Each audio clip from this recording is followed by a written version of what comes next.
ಭಾರತದ ಒಂದು ಪುಟ್ಟ ಹಳ್ಳಿಯಲ್ಲಿ ದೀಪಾವಳಿಗೆ ಕೇವಲ ಒಂದು ದಿನವಿತ್ತು.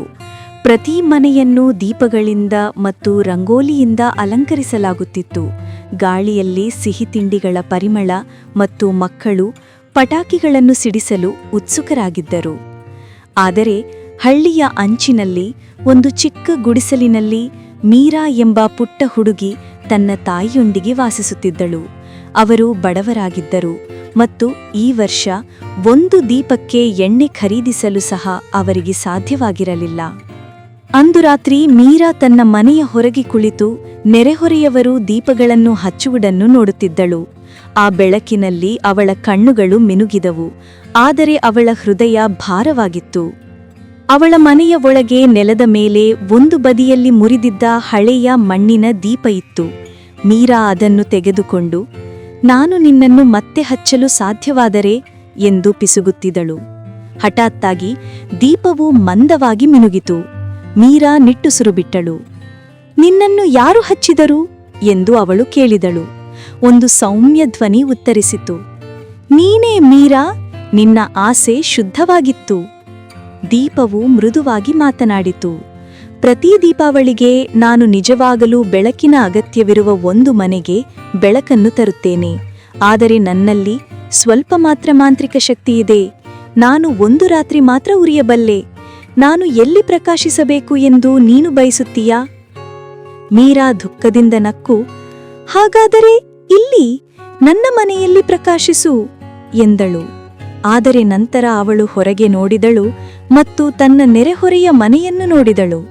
ಅಲ್ಲಿ ವಾಸಿಸುತ್ತಿದ್ದ ವೃದ್ಧ ಅಜ್ಜಿ ಏಕಾಂಗಿಯಾಗಿದ್ದು ಅಲಂಕರಿಸಲು ತುಂಬಾ ದುರ್ಬಲರಾಗಿದ್ದರು. ಅವರ ಮನೆ ಸಂಪೂರ್ಣ ಕತ್ತಲೆಯಲ್ಲಿತ್ತು.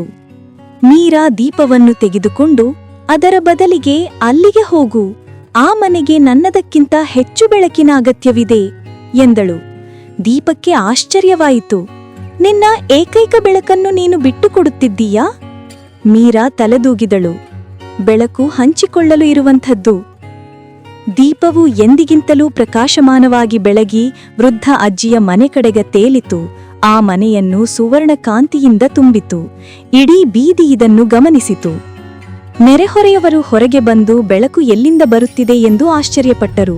ಮೀರಾ ಗುಡಿಸಲಿನ ಬಳಿ ನಿಂತು ನಗುತ್ತಿರುವುದನ್ನು ಮತ್ತು ವೃದ್ಧೆಯ ಮನೆ ದೇವಸ್ಥಾನದಂತೆ ಬೆಳಗುತ್ತಿರುವುದನ್ನು ಅವರು ಕಂಡರು. ಅವಳ ದಯೆಗೆ ಸ್ಪಂದಿಸಿದ ಗ್ರಾಮಸ್ಥರು ದೀಪಗಳು, ಸಿಹಿ ತಿಂಡಿಗಳು ಮತ್ತು ಅಲಂಕಾರಗಳನ್ನು ಮೀರಾಳ ಮನೆಗೆ ತಂದರು. ಶೀಘ್ರದಲ್ಲೇ ಅವಳ ಪುಟ್ಟ ಗುಡಿಸಲು ಎಲ್ಲದಕ್ಕಿಂತ ಹೆಚ್ಚು ಪ್ರಕಾಶಮಾನವಾಗಿ ಬೆಳಗಿತು. ಅಂದು ರಾತ್ರಿ ಪ್ರತಿ ಮನೆಯೂ ತಮ್ಮ ಬಾಗಿಲುಗಳ ಮುಂದೆ ಒಂದು ಹೆಚ್ಚಿನ ದೀಪವನ್ನು ಹಚ್ಚಿದವು. ಅದನ್ನು ಮೀರಾ ದೀಪ ಎಂದು ಕರೆದರು, ದಯೆಯ ದೀಪ.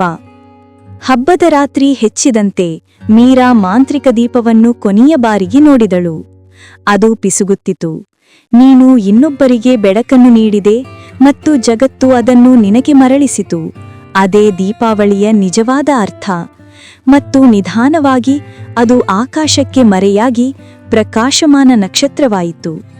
ಮೀರಾ ನಕ್ಕು ಕೈಗಳನ್ನು ಜೋಡಿಸಿ, ದೀಪಾವಳಿಯ ಶುಭಾಶಯಗಳು ಎಂದು ಪಿಸುಗುತ್ತಿದ್ದಳು. ಈ ದೀಪಾವಳಿಯೆಂದು ನೆನಪಿಡಿ, ನಿಜವಾದ ಬೆಳಕು ದೀಪಗಳಿಂದ ಅಥವಾ ಪಟಾಕಿಗಳಿಂದ ಬರುವುದಿಲ್ಲ, ಅದು ದಯೆಯನ್ನು ಆಯ್ದುಕೊಳ್ಳುವ ಹೃದಯಗಳಿಂದ ಬರುತ್ತದೆ. ನೀತಿ: ಇತರರೊಂದಿಗೆ ಹಂಚಿಕೊಂಡ ಬೆಳಕು ಯಾವಾಗಲೂ ನಿಮ್ಮ ಬಳಿಗೆ ಮರಳುತ್ತದೆ. ಇಂತಹ ಇನ್ನಷ್ಟು ಕಥೆಗಳಿಗಾಗಿ ದಯವಿಟ್ಟು ನಮ್ಮ ಚಾನೆಲ್ ಅನ್ನು ಲೈಕ್ ಮಾಡಿ ಮತ್ತು ಸಬ್ಸ್ಕ್ರೈಬ್ ಮಾಡಿ.